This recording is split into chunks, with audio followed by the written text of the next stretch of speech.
Estado Federal do meu Paraná. E agora, a gente conversa também com ele, que é presidente da Comissão de Relações Exteriores da Câmara dos Deputados. No momento onde a gente amanhece com a história do encontro ontem Trump e Lula, especulações e mais especulações de um encontro que dura 45 minutos e já teve 6 coletivas de imprensa. Já viu isso? 45 minutos, isso eu queria saber de bola jogando, porque bola rolando, posso imaginar o quê? 22 minutos? Se tem tempo do tradutor, que vai ter que traduzir o hello, good morning, aquela coisa toda, já dá para imaginar que de bola rolando dos 45 minutos, quanto? 22 da reunião? Ok. E aí, as consequências disso, uma imprensa divulgando através de coletivas, tudo ainda sob especulação. Até que Trump, hoje pela manhã, publica dizendo, olha, não tem nada certo, absolutamente nada certo, mesmo pós uma reunião que aconteceu para marcar outra reunião. Eu converso agora com o presidente da Comissão de Relações Exteriores da Câmara, o deputado federal Felipe Barros. Felipe, uma honra conversar contigo. Seja bem-vindo ao Auriverde, Felipe. Oi, Pitoli, bom dia a você, a todos que estão nos acompanhando. É sempre uma alegria participar aqui do teu programa na Rádio Auriverde.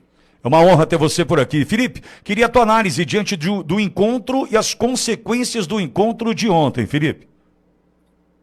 Pitoli, eu tenho dito desde ontem, quando vi a repercussão da reunião do Lula com o Trump, em primeiro ponto, essa reunião já deveria ter acontecido há muito tempo. Vamos lembrar aqui que durante o período das eleições dos Estados Unidos, o Lula declarou apoio a Kamala Harris, ou seja, interferiu na democracia norte-americana. Depois disso, o Lula chamou o Trump de nazista. A primeira-dama, a dona Janja, foi aos Estados Unidos e xingou Elon Musk. O ministro das Relações Exteriores, Mauro Vieira, quando esteve na Credem, disse publicamente que o único contato que teve desde a vitória do Trump foi uma carta meramente protocolar que o governo brasileiro mandou ao governo norte-americano. E, nesse sentido, não havia qualquer tipo de diálogo do governo brasileiro com o governo norte-americano. Então, primeiro ponto, demorou muito para acontecer essa reunião de aproximação do governo Lula com um dos principais, se não o principal parceiro comercial brasileiro, que é os Estados Unidos. Segundo ponto, é curioso a gente notar que, num dado momento da reunião, o presidente Bolsonaro afirma que quem vai tratar das questões econômicas é o secretário do Tesouro, Scott Bessent, e coloca o Marco Rubio, certamente, para tratar das questões políticas, seja as Big Techs, seja a perseguição judicial que o próprio Supremo Tribunal tem feito ao presidente Bolsonaro e à direita brasileira, o que todos nós sabemos é um desrespeito à democracia brasileira. Então, o Marco Rubio vai participar das negociações para trazer esse elemento político. Terceiro ponto, que é o que eu tenho dito desde ontem. Nós sempre temos também que ter em mente que o presidente Donald Trump foi eleito com o lema America First. Ou seja, ele governa naturalmente para os americanos. Então é claro que, eventualmente, o objetivo dele não necessariamente seja aquele objetivo pretendido pela direita brasileira. Eu sempre gosto de trazer esse elemento realista para que não haja nenhum tipo de frustração depois. Agora, efetivamente, o que vai sair de prático dentro dessas novas negociações que se iniciaram desde a tarde de ontem, nós não sabemos. O presidente Trump é imprevisível, fez questão de dizer na frente do Lula que gosta do presidente Bolsonaro. Eu tenho a impressão de que podem avançar no aspecto comercial, mas vão ficarem travados no aspecto político, porque vai haver aí um certo impasse. Felipe, aqui conosco Eduardo Borgo. Borgo tem uma questão para você. Pois não, Borgão. Bom dia, deputado. Prazer falar com o senhor. Bom dia, Eduardo. Prazer é meu. Felipe, o Scott Bessent, ele deu uma entrevista numa coletiva semana passada e ele deixou muito claro, ele desenhou. Ele disse que a tarifa de 50% aplicada ao Brasil, 10% é a reciprocidade aplicada ao mundo e 40% está relacionado a questões políticas. E citou, inclusive, a questão da censura e os atentados aos direitos humanos aplicados aqui no Brasil. Se 40% diz respeito às sanções políticas e quem vai negociar não é o Trump, é diretamente ali o Marco Rubio, óbvio, o Trump em última análise, mas é o Rubio e o Scott Bessent que deu essa entrevista.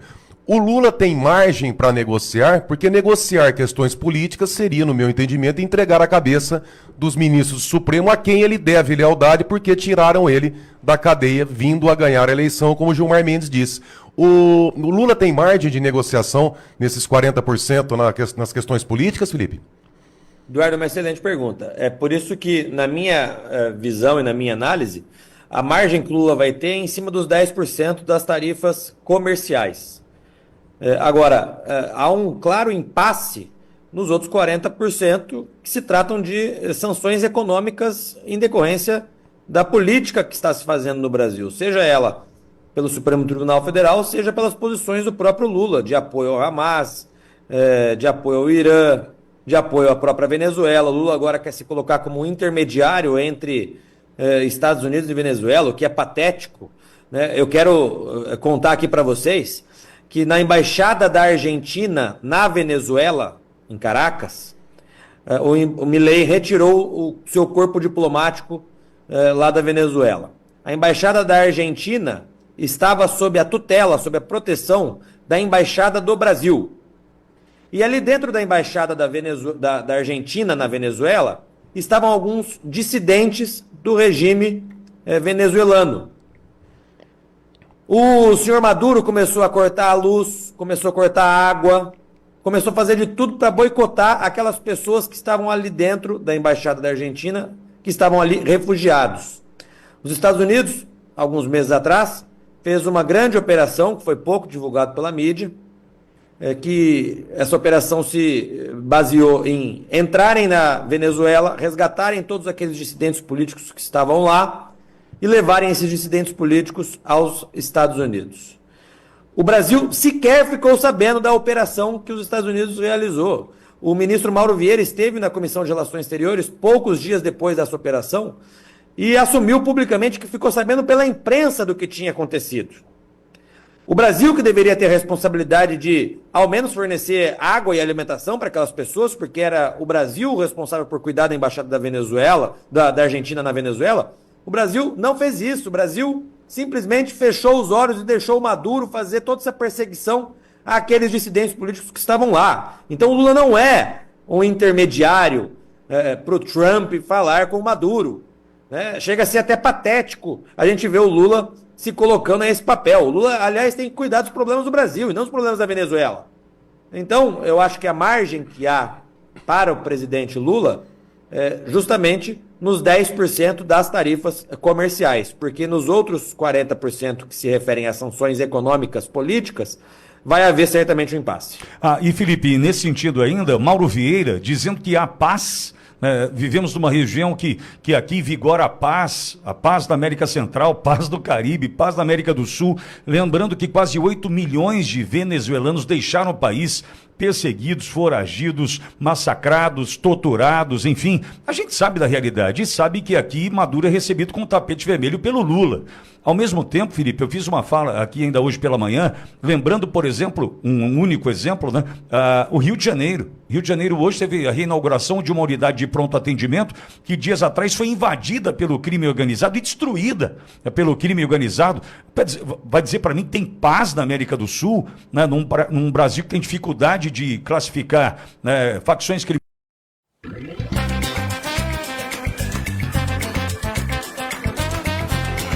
Pitoli, os números da violência no Brasil são maiores do que de países em guerra.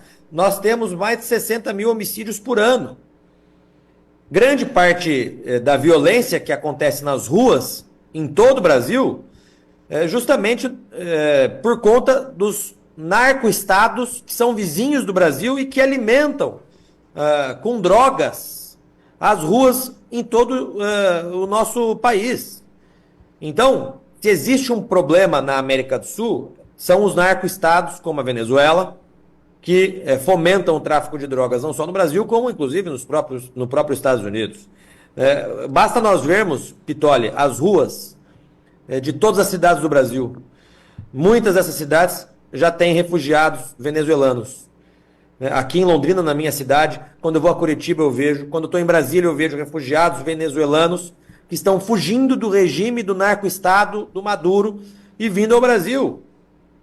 Então, o Lula, ele é parceiro do regime venezuelano, é amigo do senhor Maduro, dá apoio ao Maduro. Então, ele não é um bom interlocutor para o Trump falar com o Maduro. Felipe, agora, ao mesmo tempo, a gente olha para a questão dos Estados Unidos querendo a prisão de Maduro, tem a fala de Hugo Carvajal, né, olhando para o Brasil e dizendo que aqui teve dinheiro, né, da PDVSA, mas a gente sabe que é dinheiro que foi esquentado pela PDVSA e muito provavelmente encontre origem, né, no tráfico internacional de drogas, ou seja, eu vejo a prisão de Nicolás Maduro, e esse é o objetivo dos americanos agora, a prisão de Nicolás Maduro atrapalhando muito os planos da esquerda aqui no Brasil, não? Com certeza, Pitoli. Eu quero dizer para vocês aqui em primeira mão que nessa quarta-feira, na reunião da Credem, nós vamos votar um requerimento solicitando acesso a todo o processo do Carvajal, que está preso nos Estados Unidos, negociando a sua delação premiada. Então nós vamos, na quarta-feira, votar esse requerimento, eu não tenho a menor dúvida de que ele será aprovado, para que a gente tenha finalmente acesso à íntegra de todas as declarações do Carvajal para a justiça americana. Qual que é a principal pauta hoje da tua comissão, presidida por ti ali, Felipe, a Comissão de Relações Exteriores? Porque é um governo tão pródigo do ponto de vista negativo, na produção de notícias, né? É um tropeço depois do outro, né? Do ponto de vista da ordem de prioridade, essa se torna a principal hoje? Sem sombra de dúvidas, a principal, Pitoli. Nós temos uma pauta que vai avançar nas próximas 3 semanas, que é o meu projeto de lei das ONGs, que nós já falamos aqui várias vezes, que impede que ONGs que recebam dinheiro de outros países atuem politicamente no Brasil, como tem acontecido ao longo dos últimos anos. O próprio depoimento do Mike Pence reforçou a importância do projeto de lei das ONGs. Mas, sem sombra de dúvidas, como é a Comissão de Relações Exteriores e Defesa Nacional, eu tenho focado muito no combate ao crime transnacional, em especial ao tráfico de drogas. Estive recentemente na Argentina, fizemos um compromisso com o deputado Fernando Iglesias, que é o presidente da Comissão de Relações Exteriores e aliado do Milei, lá no parlamento argentino, de estabelecermos como prioridade o combate ao tráfico de drogas internacional, e eu tenho feito isso. Pois não, bom. Felipe, pensando aqui, a jornalista Elisa Robson, ela entrevistou o Carvajal nos Estados Unidos e teve autorização do governo americano. Existe uma margem, uma possibilidade de uma comitiva da Comissão de Relações Exteriores de visitar o Carvajal? Você, por exemplo, na condição de presidente, de fazer uma visita há interesses, há margem para isso, de ouvir o Hugo Carvajal? Totalmente. É do nosso total interesse, Eduardo. Nós estabelecemos um cronograma de, em primeiro lugar, pedir acesso a toda a documentação, para desde logo nós já sabermos tudo aquilo que ele tem falado para a justiça americana. E o segundo momento, dentro dessa nossa estratégia, é fazer essa visita pessoal, até já munidos de toda essa documentação. Então, sem sombra de dúvidas, até o final do ano, nós queremos encontrar o senhor Carvajal, que está preso na justiça norte-americana. E quem sabe já com o Nicolás Maduro preso, né, Felipe? Porque eu imagino o desespero de Lula e sua turma, né, sabendo o que vai acontecer com o Nicolás Maduro. Já poderia ter sido anulado, aniquilado, cancelado, mas o que os americanos querem é a prisão de Maduro. Tem lá agora um destroyer chegando em Trinidad e Tobago, o maior porta-aviões do mundo chegando ali também. A gente sabe o que eles querem, né? E a gente pode imaginar o desespero de Lula, porque Maduro dando com a língua nos dentes e aparentemente ao perfil do cidadão vai prejudicar muito essa turma, né, Felipe?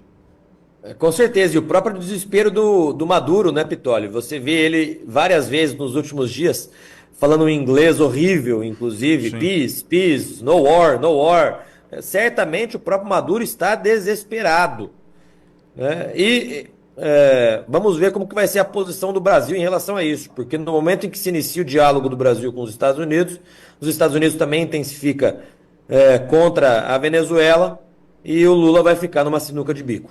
Felipe, mudando de assunto e falando aí da tua querida Londrina, a gente tem uma audiência considerável nessa região importante. É verdade. Aliás, agora há pouco, amigos de Cambé conversando conosco, enfim, né, essa região próspera, rica desse lindo Paraná. Como é que tá a tua atuação aí? Porque você é presidente dessa comissão, né, de Relações Exteriores, mas é deputado que atende uma importante região do teu Paraná, né, Felipe? Pitoli, toda segunda-feira eu busco ficar aqui em Londrina, estou aqui agora, inclusive. À noite vou a Brasília e passo quase a semana toda em Brasília. Fico terça, quarta e quinta. Nas quintas-feiras eu tenho saído de Brasília e ido a Curitiba, a nossa capital, ou me dirigido a alguma região do estado para que eu possa atender os prefeitos, os vereadores, a população como um todo. Enfim, fazer a boa política.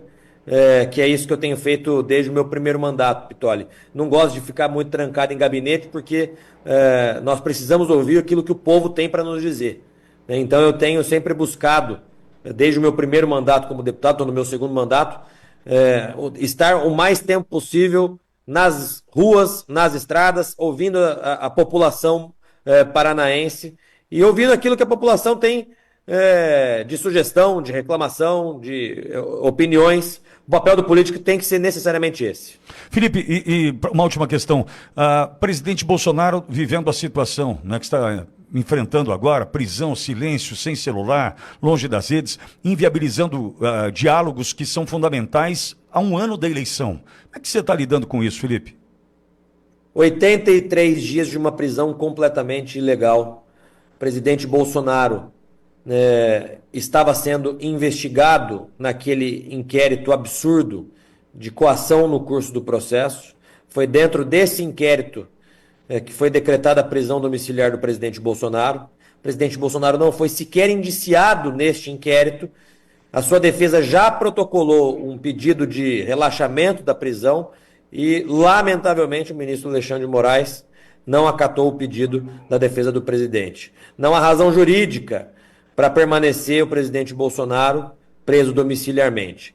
As pessoas que têm visitado o presidente Bolsonaro têm relatado que a saúde do presidente não está boa. Eu já peticionei há mais de 20 dias atrás um pedido de visitar o presidente. Estou aguardando a definição da data para que eu possa estar com o presidente Bolsonaro, prestando o mínimo de apoio possível a ele, que é o nosso maior líder político da história do Brasil, a quem eu tenho muita gratidão, amizade e lealdade. Felipe, obrigado por conversar conosco, viu? Sinta-se em casa, volte mais vezes, inclusive, para a gente poder te ouvir, Felipe. Pitoli, muito obrigado. Uma boa semana para você, para o Eduardo e para todos que estão nos acompanhando aqui. Fiquem com Deus. Amém. Felipe Barros conversando conosco, o deputado federal do meu querido Paraná. Já já tem André Fernandes.